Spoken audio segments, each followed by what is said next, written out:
welcome back to my channel. It's me, Catherine, and in today's video I am back with another hair tutorial. So today I will be showing you guys how I created these super small box braids or individual braids, whichever you prefer to call them. So if you guys are interested in seeing how I created these individual tiny box braids, and of course continue watching this video. Also guys, I'm not exactly sure if I showed you in the video what type of hair I use. So the hair that I use in this video is the outre x-pressions 3x pre-stretch hair.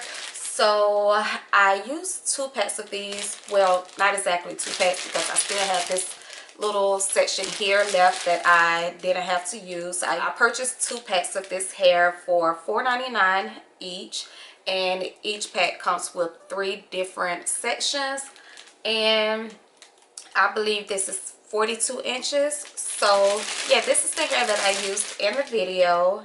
And also I do want to apologize in advance because the lighting in this video is not the best, because I filmed this video at night and the lighting just was not working for me. But I hope you guys still enjoy it anyway. So with all of that said, if you guys are interested in seeing how I created these beautiful box braids, then of course let's go ahead and get into the video.